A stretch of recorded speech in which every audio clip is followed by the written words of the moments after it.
kejam. Kenapa kamu selalu miskin? Ini kebenaran yang gak ada satupun yang berani mengatakan kamu tetap miskin karena kamu lemah. Gak ada yang mau bilang ini ke kamu karena semua orang takut menyakiti perasaanmu. Tapi aku bukan temanmu, aku bukan ibumu. Aku akan memberitahumu kejamnya dunia. 99% orang hidupnya gagal bukan karena dunia ini kejam, tapi karena mereka sendiri yang memilih jadi pecundang. Mau bukti? Coba ingat berapa kali kamu ngeluh tentang hidupmu tapi nggak melakukan apa-apa. Berapa kali kamu nunda sesuatu berharap nanti ada waktu yang tepat. Kamu bukan miskin. Kamu memilih untuk miskin. Kenapa kamu tetap miskin? Kamu pikir dunia ini peduli sama kamu. Kamu pikir pemerintah bakal nolong kamu. Kamu pikir suatu hari nanti ada keajaiban yang bikin hidupmu berubah. Dengarkan ini baik-baik. Dunia ini hanya menghargai satu hal, yaitu orang yang punya value. Kalau kamu nggak bisa kasih value, kamu nggak berharga. Kalau kamu gak punya skill, kamu cuma jadi alat orang lain. Tidak ada yang peduli kalau kamu gagal. Malah mereka senang kamu gagal. Kamu harus tahu ini. Aturan uang itu simple. Uang selalu ngalir dari orang bodoh ke orang pintar. Orang miskin kerja keras, tapi uangnya habis buat Netflix, skin game, scrolling TikTok, beli barang yang gak penting.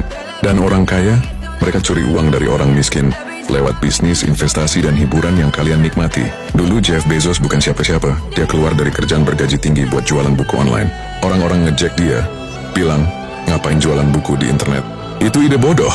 Bahkan bosnya sendiri bilang, kamu buang-buang waktu Jeff. Orang miskin akan berkata, mungkin ini bukan jalanku. Tapi Jeff mengerti satu hal. Dunia ini gak peduli sama gue. Kalau gue nyerah, gak ada yang bakal nolongin gue. Jadi dia terus membangun Amazon, terus belajar, terus menjual dirinya sebagai wirausaha. Sekarang, dia menjadi salah satu orang terkaya di dunia. Sekarang lihat dirimu, berapa kali kamu ditolak? Berapa kali kamu gagal? Apa kamu nyerah atau masih mencari alasannya? Kamu yakin gak mau berubah? Tahun depan dunia udah beda. Kalau kamu gak mulai sekarang, mungkin ini tahun terakhirmu untuk berubah. Kamu sudah membaca sampai sini.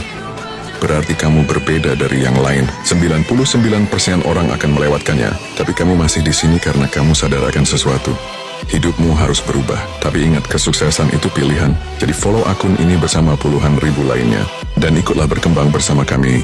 Atau tetap jadi bagian dari mereka yang hanya bermimpi tanpa pernah bergerak. Hidupmu ada di tanganmu. Semoga kamu tidak terlambat.